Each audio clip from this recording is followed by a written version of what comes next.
दरअसल ग्राम पंचायत बिसहरी गौरवा के उपग्राम जानसिंहगढ़ी में जो पूर्व माध्यमिक विद्यालय है उसकी इमारत जो है जर्जर पड़ी हुई है। तो आइए प्रधान जी से जानते हैं कि ये इमारत जर्जर क्यों पड़ी हुई है। जी प्रधान जी।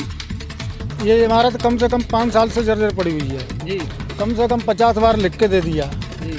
उसके बाद में 5 महीने हो गए, इसका नीलामी का लेटर आ गया है, लेकिन ना तो कोई अधिकारी आता है ना इसकी नीलामी बोली। इसके बच्चे दूसरे स्कूल में शिफ्ट किए गए हैं, उसमें भी जगह नहीं है।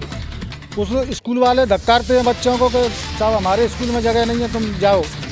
लेकिन प्रशासन को मैं 20 बार लिख के दे चुका हूँ, अवगत करा चुका हूँ फोनों से, लेकिन कोई सुनवाई नहीं करते। माने कि कोई ठेकेदार नहीं आता है, कुछ नहीं है। प्रधान जी जो पूर्व प्रधान थे और योगी जी की एक योजना भी आई थी कायाकल्प। कायाकल्प अलग सौदा होती है। कायाकल्प का मतलब होता है कि कोई बिल्डिंग मतलब थोड़ी बहुत कमी है तो उसमें कायाकल्प होता है। हमने कराया है कायाकल्प, अभी स्वास्थ्य केंद्र का कराया है। हम पे इतना बड़ा दबाव है कि जब तक कायाकल्प नहीं हो जाएगा तब तक ग्राम सभा का एक काम नहीं होगा। लेकिन जब सरकार का नंबर आता है तो सरकार चुपचाप बैठी है। जब ये जर्जर पड़ा है तो इसको क्यों नहीं बनवा रहे हैं? तो ये नीलामी का लेटर आपने बताया 5 महीने हो गए, तो क्या ये नीलाम हुआ? नहीं, कुछ नहीं, कोई आया ही नहीं यहाँ पे। जब 20 बार लिख के दे चुका हूँ। एक रास्ता तो ऐसा है कि इस स्कूल के पिछवाड़े से आम रास्ता है। जी, कौन सा रास्ता ज़्यादा दिखाएंगे हमें? दर्शकों जो प्रधान जी बता रहे हैं कि एक रास्ता है और स्कूल के जो पीछे से होकर के जो गुजरता है, जहाँ से ग्रामवासी आम लोग जो है निकलते हैं। वहाँ से बुजुर्ग, बच्चे, औरतें, महिलाएं और स्कूल की जो बच्चियाँ हैं वो भी निकलती हैं। ये लगातार तस्वीरों में आपको दिखा रहा हूँ जो जर्जर दीवारें स्कूल की पड़ी हुई हैं। और जहाँ से हम खड़े हुए हैं ये आम रास्ता है जहाँ से ग्रामवासी निकलते हैं। लगातार सुबह शाम रात दिन यहाँ से होकर के निकलते हैं। लेकिन ये दीवार की मैं तस्वीरें आपको दिखा रहा हूँ, ये इतनी जर्जर पड़ी हुई है कि किसी भी समय यहाँ पर कोई भी हादसा हो सकता है, कोई भी घटना हो सकती है। क्या प्रशासन उस घटना का इंतज़ार कर रहा है? क्या शासन जो है उस घटना का इंतज़ार कर रहा है?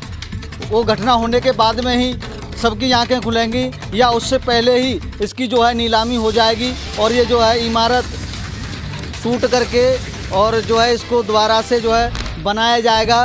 क्या प्रशासन किसी घटना का इंतज़ार कर रहा है? ये जर्जर तस्वीरें मैं आपको दिखा रहा हूँ। कभी भी कोई भी बड़ा हादसा हो सकता है। सबसे बड़ा हादसा होगा क्योंकि यहाँ से ये आम रास्ता है, यहाँ से लोग निकलते हैं, गुजरते हैं। 24 घंटे यहाँ से आने जाने का ये मेन आम रास्ता है गांव का, जहाँ से बच्चे, बुजुर्ग, महिलाएं, औरतें और बच्चियाँ, बच्चे सब यहाँ से जो है 24 घंटे गुजरते हैं। लेकिन शासन और प्रशासन की आंखें बिल्कुल बंद हैं और लगातार जो ग्राम पंचायत के प्रधान हैं वो शिकायत कर रहे हैं, शासन से अपील कर रहे हैं कि इसको लगातार बनवाया जाए। लेकिन इस तरफ किसी का भी ध्यान नहीं है। ये जो दीवार है वो कभी भी ढह सकती है, कभी भी ये इमारत जो है गिर सकती है। कोई भी बड़ा हादसा कभी भी हो सकता है। ये प्रधान जी मेरे साथ है। प्रधान जी, इसके बारे में आप क्या कहेंगे? इसके जर्जर बता तो रहा हूँ मैं। कम से कम 20 बार शिकायत मैंने कर दी। जो पूर्व प्रधान थे उन्होंने भी कई बार लेटर दिए। 5 साल हो गए करीब करीब, लेकिन कोई सुनाई नहीं कर रहा है। इस दीवार को देखो, ये पूरे 5 साल से किसी भी अधिकारी ने कोई सुनवाई की नहीं है इसकी तरफ। केवल 5 महीने इसका लेटर आ गया है नीलामी का। उसके बाद में कम से कम 20 एप्लीकेशन दे दी मैंने, लेकिन कोई सुनवाई नहीं हो रही है। दर्शकों, जिस तरीके से जो प्रधान है, ग्राम पंचायत के मौजूदा प्रधान हैं, तो क्या नाम है आपका?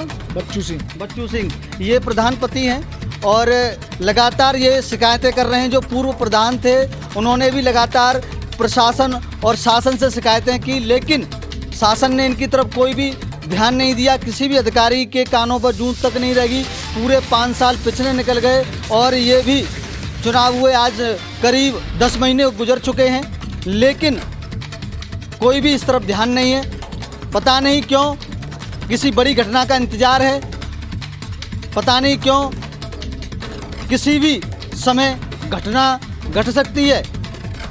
तो ये सबसे बड़ा सवाल है अधिकारियों के ऊपर। आखिर क्यों ऐसी क्या परेशानी है उनको कि इस तरफ वो ध्यान नहीं दे रहे?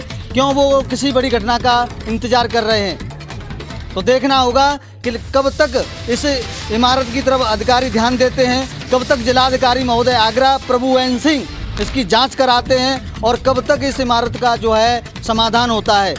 ये देखने के लिए बने रहिए मेरे सहयोगी संवाददाता परमानंद के साथ। मैं Rahul Chauhan, all India news Agra. नमस्कार, जय हिंद, जय भारत, जय जवान, जय किसान।